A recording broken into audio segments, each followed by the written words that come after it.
नमस्कार, स्वागत है आप सभी का परीक्षा वर्ल्ड के इस यूट्यूब चैनल में। दोस्तों, हमने जो आरआरबी, एनटीपीसी और ग्रुप डी के लिए 500 महत्वपूर्ण प्रश्नों की सीरीज स्टार्ट की थी, उसके भाग 2 को आज हम इस वीडियो में कवर करेंगे। इससे पहले हमने भाग 1 को कंप्लीट करा दिया था। भाग 1 को अगर आपने अभी तक नहीं देखा तो उसे आप देख लीजिएगा। काफ़ी इंपॉर्टेंट पार्ट 1 है, जिसमें हमने जीके, जीएस और करंट अफेयर्स के इंपॉर्टेंट प्रश्नों को सम्मिलित किया हुआ है। तो आइए आज की वीडियो को स्टार्ट करते हैं और भाग 2 में देख लेते हैं कि कौन कौन से इंपॉर्टेंट प्रश्न हैं जिनको आज हमने इस वीडियो में सम्मिलित किया हुआ है। तो चलिए वीडियो को शुरू करते हैं। पहला प्रश्न क्या कह रहा है हमारा, किस शहर को आर्किटेक्चर की पहली यूनेस्को विश्व राजधानी घोषित किया गया है। सुपर इंपॉर्टेंट प्रश्न। आर्किटेक्चर का मतलब क्या होता है यहाँ पे, वास्तुकला की राजधानी किसे घोषित किया गया है यूनेस्को के द्वारा, आपको बताना है। तो यह शहर है रियो डी जेनेरियो, यानी ऑप्शन ए इसका बिल्कुल सही है। ब्राज़ील का एक शहर है रियो डी जेनेरियो। इसी को जो है आर्किटेक्चर मतलब वास्तुकला की पहली यूनेस्को विश्व राजधानी घोषित किया गया। तो इसका राइट आंसर आपको मिलेगा ऑप्शन ए, यानी कि Rio de Janeiro. Rio de Janeiro किस देश का शहर है, तो यह शहर है ब्राज़ील का। तो इसे भी आप ध्यान दीजिएगा। अगला प्रश्न क्या कह रहा है हमारा, निम्नलिखित में से कौन भारत का सबसे भारी संचार उपग्रह है। तो भारत का सबसे भारी जो संचार उपग्रह है वह कौन सा है, तो GSAT-11। ऑप्शन ए इसका बिल्कुल सही है। GSAT-11 जो है यह भारत का सबसे भारी संचार उपग्रह है। इसका कुल वजन कितना है, तो GSAT-11 का आपको कुल वजन मिलेगा 5854 किलोग्राम। तो इसे भी आप ध्यान दीजिएगा। तथा इसको लॉन्च कहाँ से किया गया था, तो जो GSAT-11 था यह लॉन्च किया गया था फ्रेंच गुयाना का जो एक लॉन्च बेस है कौरू, आप याद रखिएगा। फ्रेंच गुयाना में एक लॉन्च बेस है कौरू, यहीं से इसको लॉन्च किया गया था GSAT-11 को, जो कि भारत का सबसे भारी संचार उपग्रह है। यहाँ पे संचार उपग्रह यानी कि टेलीकम्युनिकेशन सैटेलाइट की बात हो रही है। अगला प्रश्न क्या कह रहा है हमारे देश का जो 25वां उच्च न्यायालय है, जो हाई कोर्ट है हमारे देश का 25वां, कहाँ बनाया गया है। तो हमारे देश का जो 25वां उच्च न्यायालय है यह अमरावती में बनाया गया, यानी आंध्र प्रदेश के अमरावती में जो है हमारे देश का जो है 25वां उच्च न्यायालय बनाया गया है। तथा हमारे देश का जो 25वां उच्च न्यायालय बनाया गया है, इसके पहले मुख्य न्यायाधीश कौन बने थे, तो न्यायमूर्ति विक्रम नाथ। तो इसे भी आप ध्यान दीजिएगा। जो न्यायमूर्ति हैं विक्रम नाथ, ये अमरावती हाई कोर्ट के पहले मुख्य न्यायाधीश बने थे। तो ये भी इंपॉर्टेंट आपके लिए, इसे आप ध्यान दीजिएगा। अगला प्रश्न क्या कह रहा है हमारा, भारत का पहला गेमिंग विश्वविद्यालय कहाँ बनाया गया है। तो हमारे देश का जो पहला गेमिंग विश्वविद्यालय है यह कहाँ पे बनाया गया है, तो आंध्र प्रदेश का इसका राइट आंसर हो जाएगा। आंध्र प्रदेश में जो है हमारे देश का पहला गेमिंग विश्वविद्यालय स्थापित किया गया है। तो राइट आंसर आपको मिलेगा आंध्र प्रदेश। अगला प्रश्न क्या कह रहा है, वर्ष 2018 के लिए ऑक्सफोर्ड डिक्शनरी के द्वारा हिंदी शब्द किसे घोषित किया गया था। Super important. तो जो ऑक्सफोर्ड डिक्शनरी है इसके द्वारा 2018 का जो हिंदी शब्द है यह घोषित किया गया था नारी शक्ति। तो इसे आप ध्यान दीजिएगा। 2018 के लिए जो है नारी शक्ति हिंदी शब्द घोषित किया गया था। अगर 2019 की बात हो तो 2019 के लिए संविधान शब्द को चुना गया था हिंदी शब्द। इसे भी आप ध्यान दीजिएगा। अगर 2018 की बात हो तो नारी शक्ति हो जाएगा और 2019 की बात हो तो संविधान शब्द हो जाएगा। दोनों आपको याद रखना है। अगला प्रश्न क्या कह रहा है हमारा, भारत सरकार द्वारा जो हाल ही में लॉन्च किया गया था 20 रुपये का कॉइन यानी कि 20 रुपये का सिक्का, उसका आकार किस प्रकार का है। सुपर इंपॉर्टेंट प्रश्न। तो भारत सरकार के द्वारा जो 20 रुपये का नया सिक्का लॉन्च किया गया उसका आकार है 12 कोना, यानी ऑप्शन जो इसका बी है बिल्कुल सही है, 12 कोना। अगला प्रश्न क्या कह रहा है हमारा, निम्नलिखित में से किसने भारत की पहली जैव ईंधन उड़ान भरी है। सुपर इंपॉर्टेंट प्रश्न। तो भारत की पहली जैव ईंधन संचालित विमान कौन सी है, तो इसका राइट आंसर है स्पाइस जेट, यानी ऑप्शन डी इसका बिल्कुल सही है। तथा इसने कहाँ से कहाँ तक उड़ान भरी, तो देहरादून से दिल्ली। ये भी आप याद रखिएगा। भारत की जो पहली जैव ईंधन उड़ान भरने वाली एयरलाइन है वह है स्पाइस जेट। तथा इसने उड़ान कहाँ से भरी, तो देहरादून से लेके दिल्ली। तो ये भी इंपॉर्टेंट आपके लिए, आपसे एग्जाम में पूछा जा सकता है। अगला प्रश्न क्या कह रहा है हमारा, भीमबेटका रॉक शेल्टर जो है वह किस राज्य में स्थित है? सुपर इंपॉर्टेंट प्रश्न। तो जो भीमबेटका रॉक शेल्टर है यह किस राज्य में मिलेगा आपको? तो यह राज्य है मध्य प्रदेश। मध्य प्रदेश में जो है आपको मिलेगा भीमबेटका की गुफाएं। तो आप इसे याद रखिएगा, यह काफ़ी इंपॉर्टेंट प्रश्न है। मध्य प्रदेश में एक जिला है रायसेन जिला। क्या है? तो मध्य प्रदेश का एक जिला है रायसेन जिला, यहीं पे आपको मिलेगा भीमबेटका रॉक शेल्टर। तो इसे आप ध्यान दीजिएगा। अगला प्रश्न क्या कह रहा है हमारा? गूगल के वर्तमान में सीईओ कौन है, यानी कि मुख्य कार्यकारी अधिकारी कौन है गूगल के?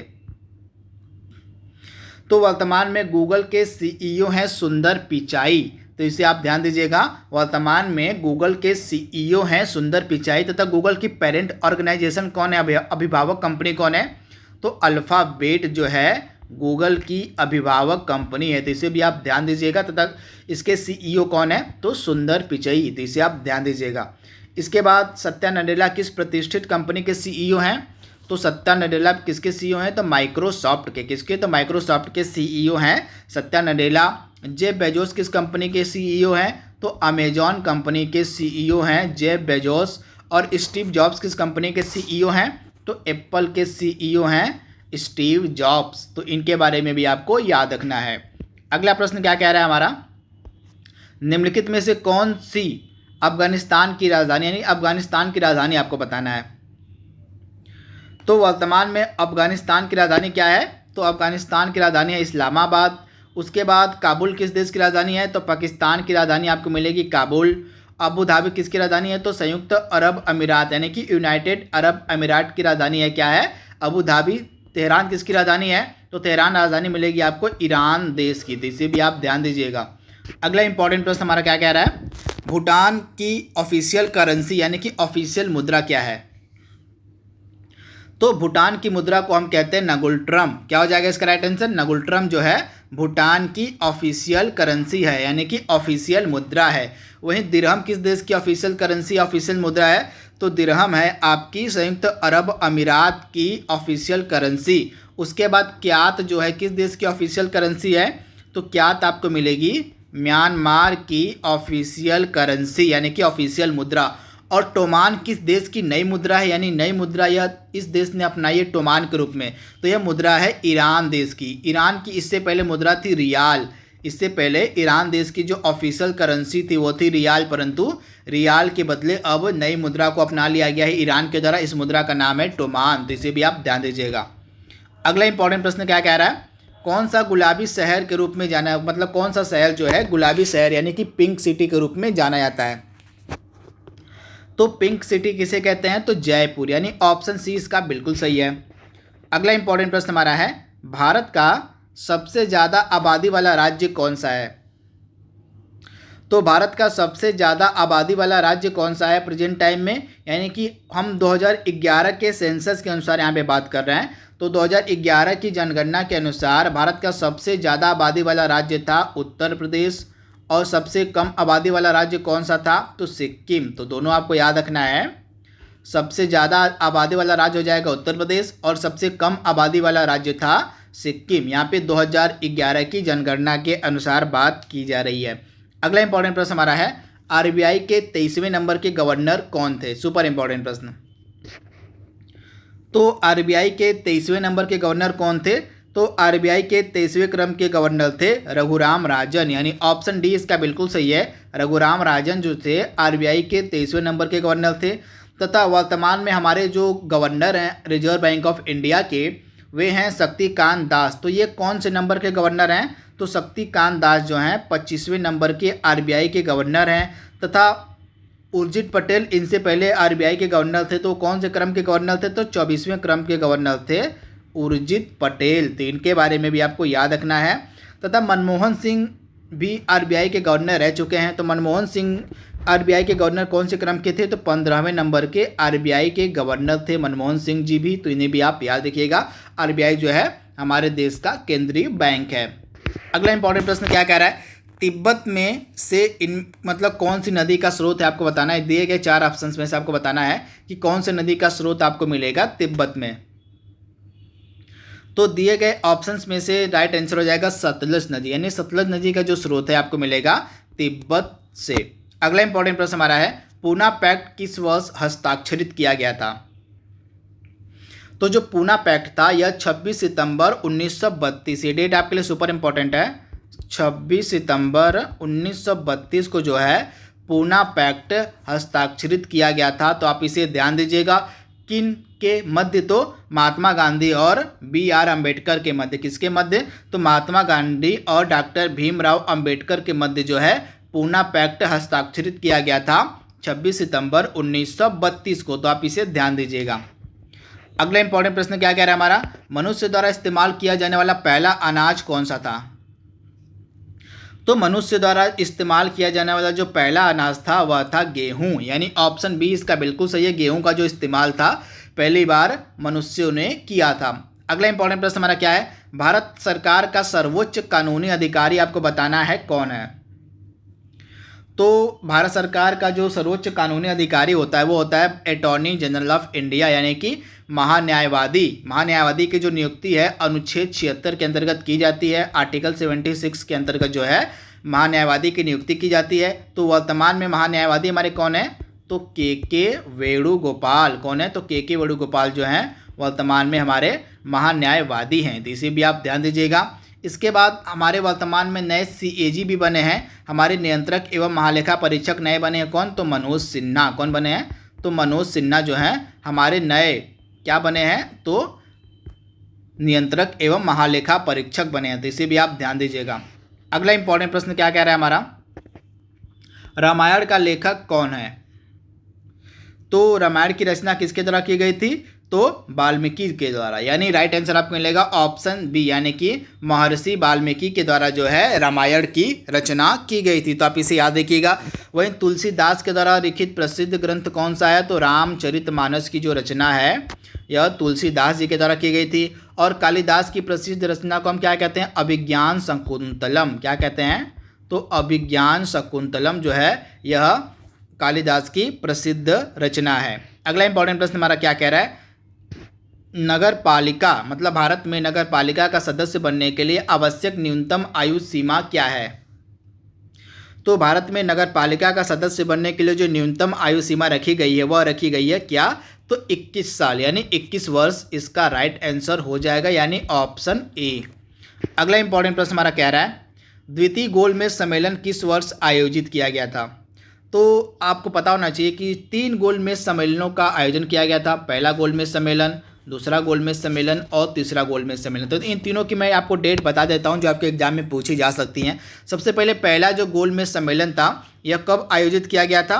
तो पहला गोलमेज सम्मेलन 12 नवंबर 1930, 12 नवंबर 1930 से लेके आपका आयोजित किया गया था 13 जनवरी 1931 तक। 13 जनवरी 1931 तक जो है आपका पहला गोलमेज सम्मेलन आयोजित किया गया था। और दूसरा कब किया गया था? 7 सितंबर से लेके 1 दिसंबर 1931। 7 सितंबर से 1 दिसंबर 1931 तक दूसरा गोलमेज सम्मेलन। और तीसरा गोलमेज सम्मेलन 17 नवंबर से 24 दिसंबर। कब से कब? 17 नवंबर से 24 दिसंबर 1932 इसका राइट आंसर हो जाएगा।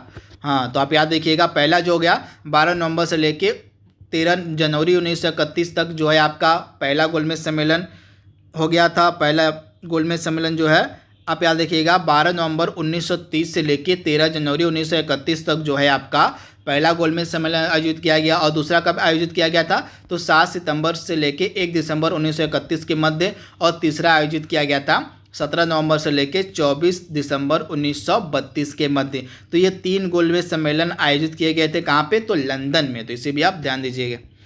अगला इंपॉर्टेंट प्रश्न हमारा है, जो स्नूकर होता है खेल, स्नूकर में गेंदों की संख्या कितनी होती है? तो स्नूकर में गेंदों की कुल संख्या होती है 21, यानी राइट आंसर आपको मिलेगा 21। अगला इंपॉर्टेंट प्रश्न हमारा है, कौन सा ऑपरेटिंग सिस्टम दिए गए ऑप्शंस में से नहीं है? तो दिए गए ऑप्शंस में से कौन सा ऑपरेटिंग सिस्टम नहीं है? तो बेसिक जो है यह एक ऑपरेटिंग सिस्टम नहीं है। तो इसका राइट आंसर आपको मिलेगा बेसिक। अगला इंपॉर्टेंट है, जब कंप्यूटर ऑन किया जाता है और ऑपरेटिंग सिस्टम हार्ड डिस्क से मुख्य मेमोरी में अपलोड हो जाता है तो उसे हम क्या कहते हैं? तो इस प्रश्न का राइट आंसर हमारा हो जाएगा बूटिंग। इस प्रक्रिया को हम बूटिंग के नाम से जानते हैं। किसके नाम से? तो ये सारी जो प्रक्रिया है वह बूटिंग कहलाती है। अगला इंपॉर्टेंट प्रश्न हमारा है, फर्स्ट जनरेशन कंप्यूटर का उदाहरण कौन सा है? तो दिए गए ऑप्शंस में से फर्स्ट जनरेशन कंप्यूटर का उदाहरण कौन सा है? तो IBM 701 जो है यह फर्स्ट जनरेशन कंप्यूटर का उदाहरण है। अगला प्रश्न हमारा क्या कह रहा है, इनमें से किस कारक पर तारों का रंग निर्भर करता है? तो तारों का जो रंग है वह किस पर निर्भर करता है? तो तापमान यानी कि टेम्परेचर इसका राइट आंसर हो जाएगा। अगला इंपॉर्टेंट प्रश्न हमारा है, ऑक्सीजन में परमाणुओं की संख्या कितनी होती है? तो ऑक्सीजन में परमाणुओं की संख्या आपको मिलेगी 8, यानी ऑप्शन जो बी है इसका बिल्कुल सही है। ऑक्सीजन में परमाणुओं की संख्या होती है 8। अगला प्रश्न हमारा है, इनमें से कौन सी गैस गुब्बारे में भरी जाती है? तो गुब्बारे में कौन सी गैस हम भरते हैं? तो हीलियम, यानी राइट आंसर आपको मिलेगा ऑप्शन डी, यानी हीलियम जो है यह गुब्बारे में भरी जाने वाली गैस होती है। अगला इंपॉर्टेंट प्रश्न हमारा है, नमक का रासायनिक सूत्र आपको बताना है। तो नमक का रासायनिक सूत्र क्या होता है? NaCl। NaCl जो है नमक का रासायनिक सूत्र होता है, इसको हम बोलते हैं सोडियम क्लोराइड। क्या बोलते हैं? Sodium chloride. अगला इंपॉर्टेंट प्रश्न हमारा है, जो कि आज का लास्ट प्रश्न भी है, लोहे के गैल्वेनीकरण को किसका उपयोग करके किया जाता है? सुपर इंपॉर्टेंट प्रश्न। तो जस्ता का उपयोग करके लोहे का गैल्वेनीकरण किया जाता है, यानी राइट आंसर आपको मिलेगा ऑप्शन डी, यानी कि जस्ता का उपयोग करके जो है लोहे का गैल्वेनीकरण किया जाता है। तो राइट आंसर आपको मिलेगा जस्ता। तो दोस्तों यहाँ पे हमने जो सेकंड पार्ट था हमारा 500 महत्वपूर्ण प्रश्नों की सीरीज का, उसको हमने कवर कर लिया है। आई होप आपको वीडियो यह पसंद आएगा। तो आज के लिए बस इतना ही। Thank you, thanks for watching, thank you.